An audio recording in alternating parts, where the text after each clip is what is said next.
আল্লাহ তো এই জাহান্নামী বান্দাকে ফল খাইতে দিয়েছে ক্ষুধা নিবারণের জন্য নয়, ওই জাহান্নামী বান্দার শাস্তিকে আরো বেশি বাড়ানোর জন্য।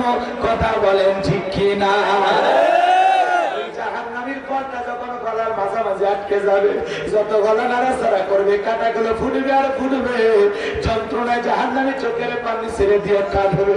আল্লাহকে ডেকে বলবে, আল্লাহ এ কেমন ফল খাওয়াইতে দিলা, গলার ভিতরেও যায় না বাহিরেও আসে না। জাহান্নামী যখন চিৎকার মেরে কান্নাকাটি করবে, এবার জানবো আমার কাঁদতে কাঁদতে আল্লাহকে ডেকে বলবে, আল্লাহ আমাকে পানি দাও, পানি দাও, পানি দাও। আমার আল্লাহ বলেন, লা ইয়াযুকুনা ফিহা বারদান ওয়ালা শারাবা, মিনারেল ওয়াটার দেওয়া হবে না, ঠান্ডা পানি দেওয়া হবে না। সে পানি পান করে জাহান্নামী তার বুকের জ্বালা নিভাইতে পারে, তৃষ্ণা নিবারণ করতে পারে, এমন পানি জাহান্নামীকে দেওয়া হবে না। কেমন পানি দেবে? ইল্লা হামিমান ওয়া গাসসাকা, এমন উত্তপ্ত ফুটান্ত গরম পানি দেবে বাজার, সব পুষ্পে তো কিছুই নয়। এই গাইবান্ধার সুন্দরগঞ্জের মুসলমান যুবকেরা, হৃদয়ের কান পেতে কথাগুলো শুনে যাও। তোমার আমার দেহের ভিতরে বড় বড় ফোড়া হয়, ফাটায়া দিলে ভিতর থেকে কি বের হয়? বের হয় ওই পুষ। তুমি এক গিলাস খাবার 10,000 টাকা দিব, রাজি আছো? শুনে ঘিন ঘিন করতেছে, ঘিন না লাগে। হুজুর সিসি কি বলেন? সিসি কইরান না, সিসি কইরান না। অপরাধ করে গান বাজনা নাটক যাত্রা পালা করে জান্নাতে ঢুকবেন। জান্নাত কি মামুর বাড়ির ডাল, গেলে একটা খাবার দেবে? এইবার শুনে যান, জাহান্নামী ঘিন ঘিন করতেছেন। জাহান্নামীদের খাদ্য হিসাবে পানি পরিবেশন করা হবে। সেইটা কি পানি?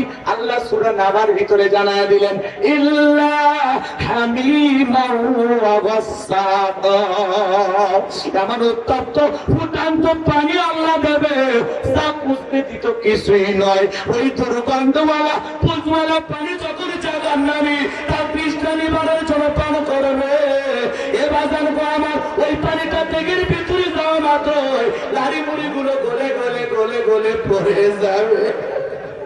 আর একটা হাদিসের ভিতরে আসছে, জাহান্নামীরা যখন ওই জাহান্নামের উত্তপ্ত ফুটান্ত পানি পান করবে, জাহান্নামীর শরীরের গোশত গুলো, চামড়া গুলো খসে খসে পড়ে যাবে। জোরে কন্যা উযুবিল্লাহ।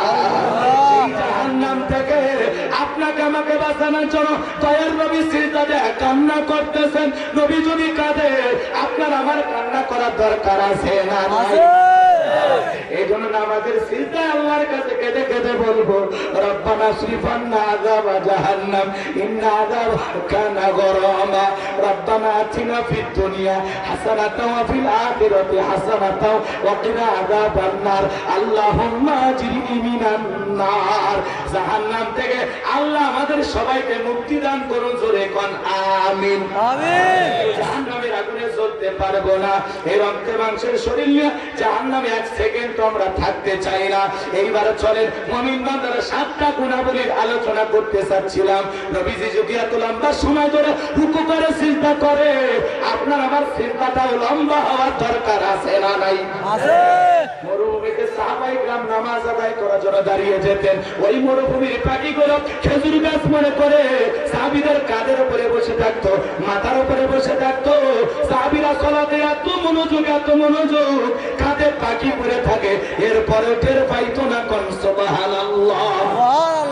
এ বাজানগো আমার, তাহলে কতটা মনোযোগ হলে পাখি পড়ে থাকলেও টের পাওয়া যায় না।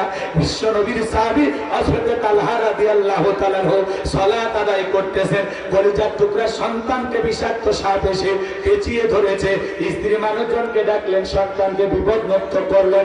হযরত তালহা নামাজ শেষে জিজ্ঞাসা করে, বিবি রে, এত মানুষজন বাড়ির ভিতরে আসছে, ব্যাপারটা বুঝতে পারলাম না, কি হয়েছে? দেখে বলে, স্বামী গো, আপনি যখন নামাজ আদায় করতেছেন, আপনার চোখের সামনে আপনার সন্তানরা খেলা করতেছিল, জঙ্গল থেকে বিষাক্ত সাপ এসে সন্তানকে পেঁচিয়ে ধরেছে। আমি মানুষজনকে ডেকে সন্তানকে বিপদমুক্ত করলাম। এত ঘটনা আপনার চোখের সামনে ঘটে গেল, স্বামী গো, আপনি কি কিছুই টের পান নাই? হযরত তালহা ডেকে বলে, বিবি রে, নামাজের মধ্যে মন যদি এদিক সেদিক চলে যায়, তাহলে নামাজ তো আর নামাজ থাকে না। সুবহানাল্লাহ।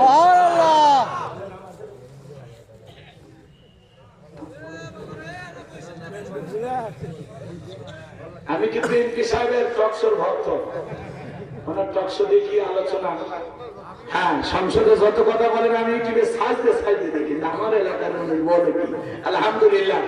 মানে গাইবান্ধা জেলার কোন এমপির বক্তব্য যদি বেশি ভাইরাল হয়, বেশি মানুষ দেখে, সেটা আমাদের শামীম পাটোয়ারি ভাইয়ের আলোচনা দেখে, ঠিক না?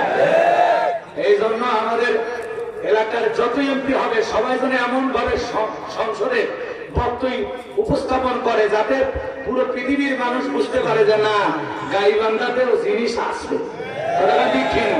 ওই যে এরকম এমপি হলে হবে না, আমার এলাকায় একটি কাল ভাতে স্কুল ভেঙে গেছে,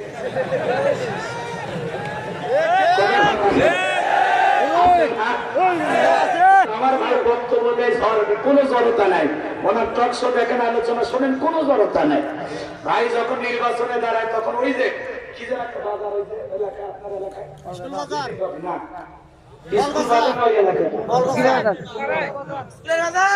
স্কুলের বাজার মনে হয় 17 সালের ঘটনা আর কি, উনি যখন একটি নির্বাচন করেন ওই সময়, হ্যাঁ সেই জায়গায় ভাইয়ের সাথে প্রথম পরিচয় হয়েছিল।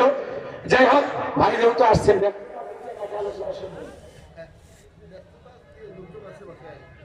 যদি বক্তব্য দিয়ে চলে যান তাহলে দায়িত্ব দিয়ে, আচ্ছা ঠিক আছে।